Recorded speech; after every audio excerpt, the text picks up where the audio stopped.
মানে 2 মাস যাবে গুটকাতেই পয়সাটা শেষ হয়ে যাবে। আমার সংসার কি করে চলবে? মমতাকে বলুন কাজ দিতে। আচ্ছা, মানে কিসের ফর্ম জমা দিলেন আপনি? সবাই দিচ্ছে কৃষির, ওই ভূমিহীন ক্ষেত মজুর। আপনার এখানে তো আমার মানে গুটকা খেতেও কুলোবে না, কি করে হবে? সরকার পয়সা দিচ্ছে কিন্তু আবার দাম তো বাড়িয়ে দিচ্ছে জিনিসে। পয়সা দিতে হবে না, কাজ দিলে আমরা ইনকাম করে আয় করে নেবো, কিন্তু কাজটা দিন। আমাদের কাজ দিলে আমরা এই এত সারাদিন চলে গেলো, একটা মানুষের 500 টাকা রোজ অঞ্চলে লাইন দিল, সারাদিন চলে গেল। বিট হয় একদিন, হ্যাঁ 4,000 টাকা যদি দেয় তো 1,000 টাকা ডিসকাউন্ট করুন, 3,000 টাকা থাকছে। আমি এই সারাদিন ঘুরছি, 100 টাকা খরচা, মানে 2 মাস যাবে গুটকাতেই পয়সাটা শেষ হয়ে যাবে। আমার সংসার কি করে চলবে?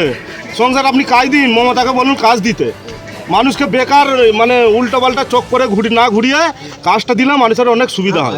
হাতের কি আমরা কাজ করতে তৈরি আছে, আমরা লেবার কাটবো, কিন্তু এই ফালতুতে চোখ করে ঘুরে ঘুরে মানে দিন চলে যাচ্ছে। ধন্যবাদ। আপনার নামটা?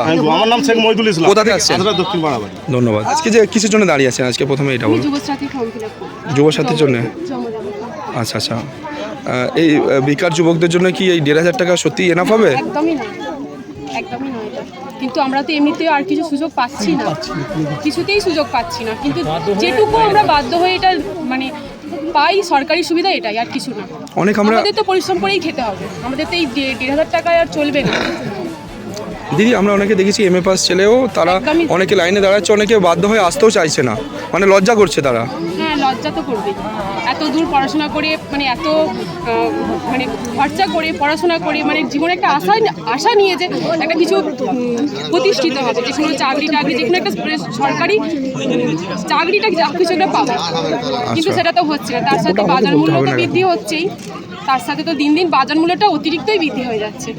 একদম। তো দিদিভাই, আপনি একজন নাগরিক হিসাবে আপনার কি সাজেশন থাকবে? ভাতাটা দিচ্ছে, অনেকের সুবিধা হচ্ছে, কিন্তু অনেক ক্ষেত্রে হচ্ছে না।